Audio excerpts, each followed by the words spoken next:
A handy way of drying the painted part is on a coat hanger. I here have attached small little hooks on which I can dry all the painted parts without them touching each other. Before you start painting, make sure that there is ways to hang the head, the legs, the hands of course have hooks in them. Also make sure you paint the neck at the same time. Vinyl emulsion, white emulsion. Make sure it's well stirred. If it's too thick, add a little bit of water and you paint over everything.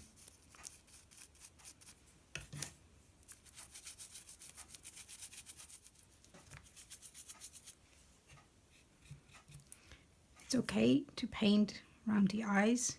You can even paint the whole of the eyes because we just scrape it off again. It's easier because at least the paint goes into the deeper parts, which is quite important, especially when you have a wrinkled face like mine. I pop it here. It's important to go into everything, including inside the nose.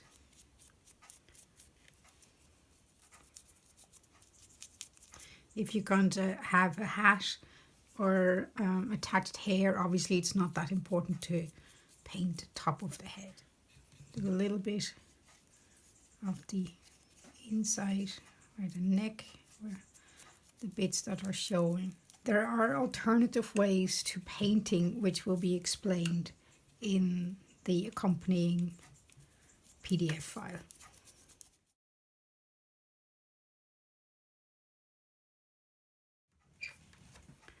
And do the same with the hands and feet and neck.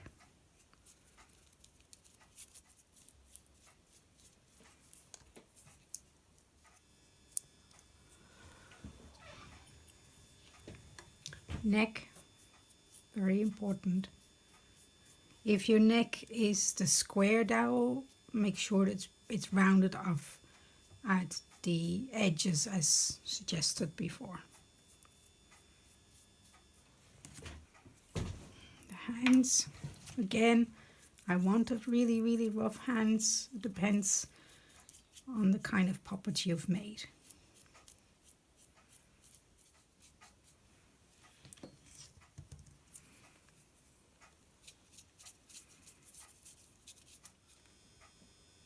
You can clean your brush with water, as it is a water-based paint. And then the second layer of paint is an off-white undercoat, and it's very important that you stir it really well, otherwise the next layer of wash, which we use watercolor, won't stick to it, won't take to it. So make sure you stir it really well. And if you are sensitive to the smell, please make sure that your room is really well ventilated, or use the alternative method of painting, which is described in the accompanying PDF. And I'd recommend that you wear gloves. You do the same thing as we did with the base layer. You paint over every part of the head, including the eyes. Again, make sure you go well into the grooves. Again, paint over the eyes. That you follow the lines of the face. So don't go like this, but go along the lines. Follow the shape. Again, make sure you get into the nose, into the mouth, into the ears.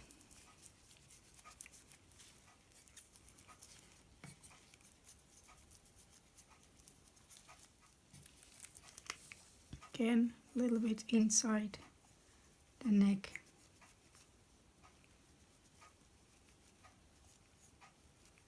and hang to dry. And do the same again with the feet, the hands and the neck. Don't leave any white areas. Make sure it's all covered and go in between the toes or any lower areas.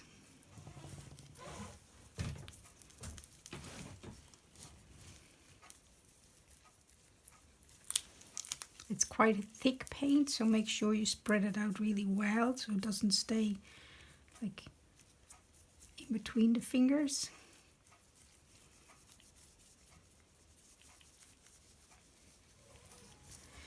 If your puppet has a different skin tone than white, you can mix a little bit of this paint in a tub and add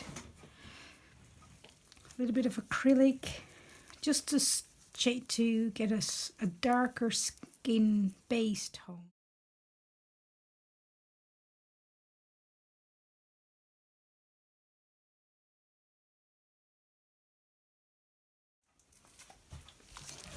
Again, don't forget the neck.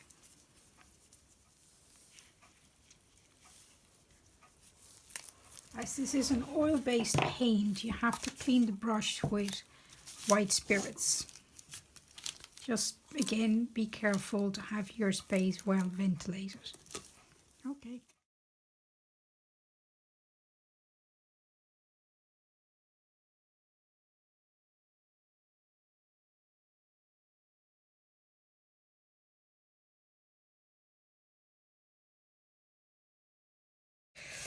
You get your wash, which I'll explain in the PDF. You just get a little bit.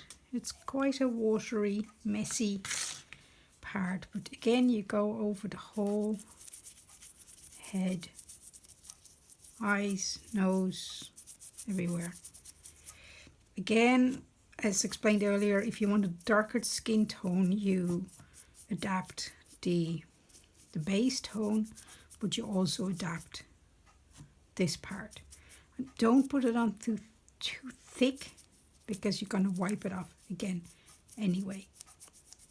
But it is important that you go into the grooves. Also go in a little bit inside the head.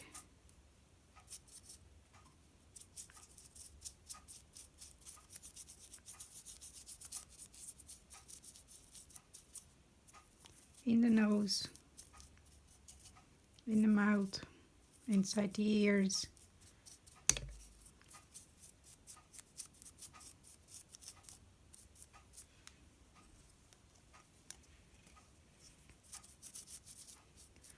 Now you leave that for a few minutes. In the meantime, you can do the other part. Again, make sure you do the neck, so the neck is the same color as the head.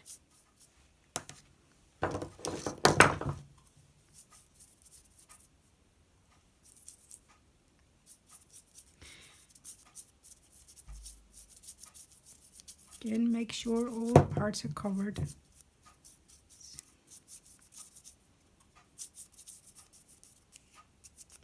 If your puppet has shoes, you can just paint them with acrylic, or you can do the same process as we do with the other parts.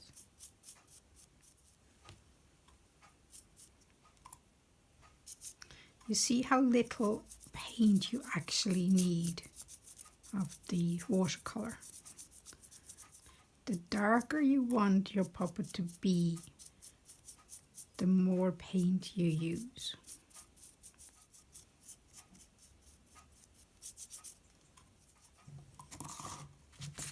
You get your paper towel or tissue. You dabble the paint off a little bit. Again, if you want a very young face, you wipe off quite a lot. If you want a lot of the wrinkles showing, for example in this puppet, you just leave most of it on.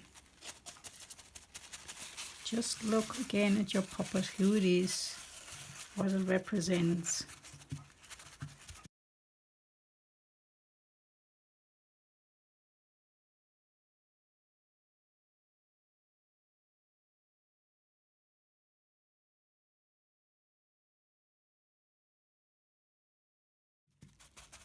You see how the texture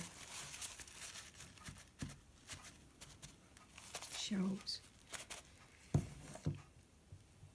The longer you leave it dry, the more the paint will sink in.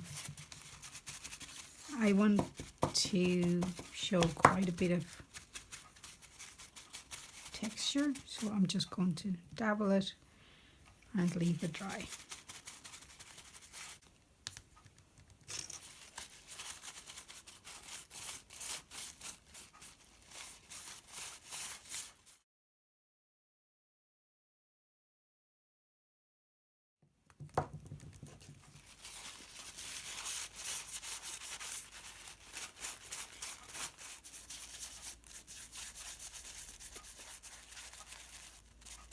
If you want it darker, you can always add a little bit more of the watercolor.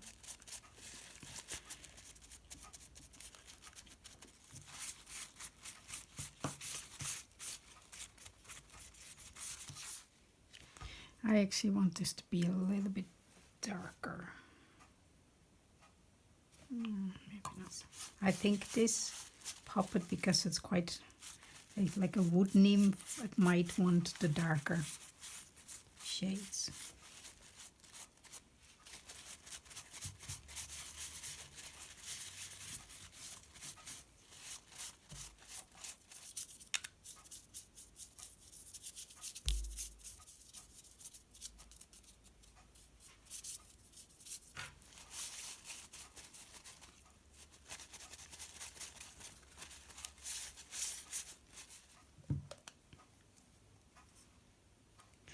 I added a little bit more darker brown in for the hair area.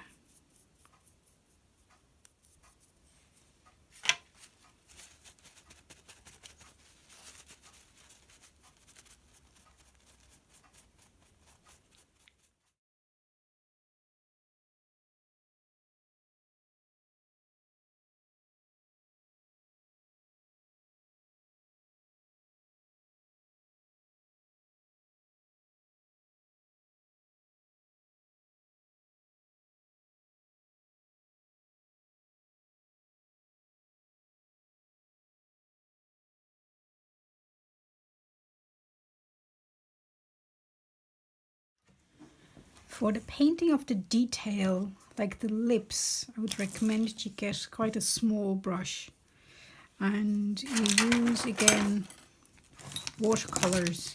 And of course it depends on your puppet again. Do you want really bright lips? Do you want very gentle lips? As a child, again, it's quite pale. Do you want an exaggerated red lips? Go with your puppet and put a little bit of watercolor on a dish, just a tiny bit, literally a drop. And for this one, I want it quite muted, so I'm going to add a little bit of ochre with it and see, mix them up and see what color I like.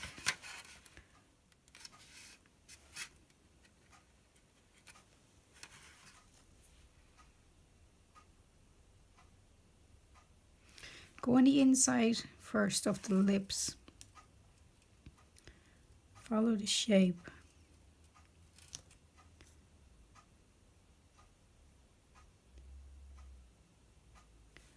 You need a bit of a steady hand for this, but I always find if I rest my arms on the table, I have a better chance of getting it right. Again, it's watercolor, so you can always take it off and start again.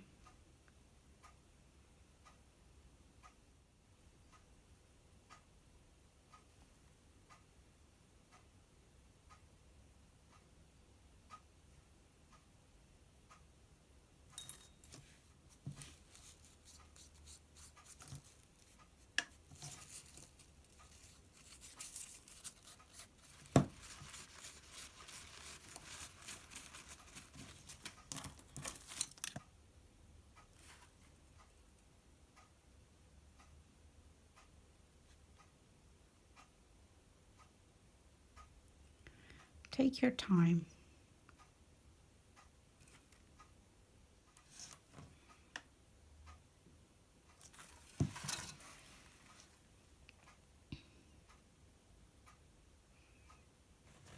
If you want some blusher on the cheek, this is actually quite handy. A powdered blusher, which I have for a very long time.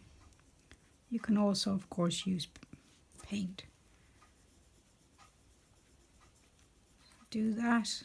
Do as much detailing as you like. With fingernails and toenails, you do the same. You mix up a little bit of watercolor in whatever color you want it, and just very gently paint the nail.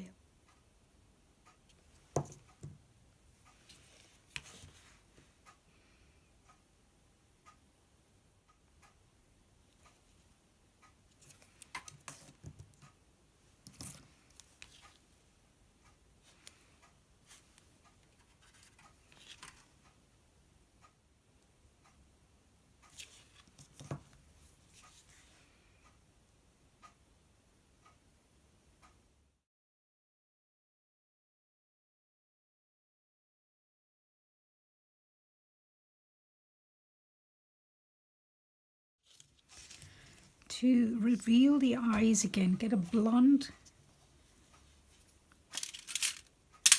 needle and gently scrape off the paint. Make sure that the paint is really well dry before you do this.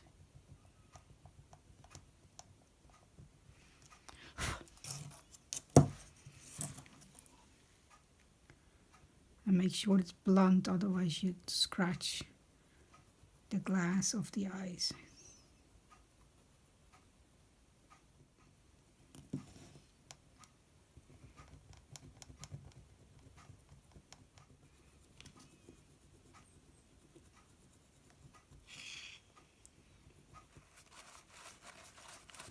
Just clean off the eyes with slightly damp cloth or paper. You can use slightly sharper needle just to get under the edge, under the eyelid.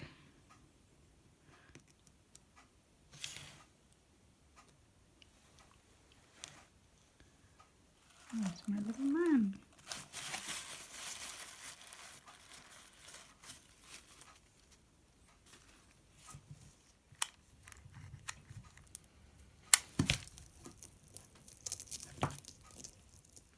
I attach these parts with the hot glue gun before I varnish, so I can actually varnish those as well.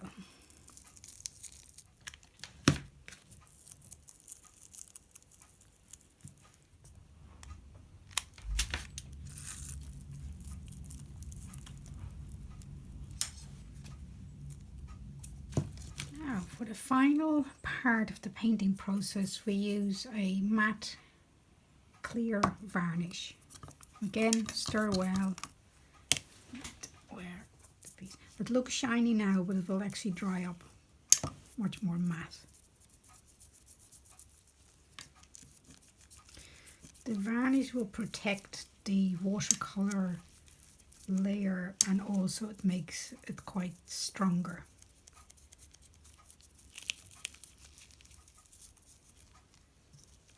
I'd recommend, if you have a prop like this, a natural one, just varnish over it. That will strengthen it. And again, make sure you cover all areas.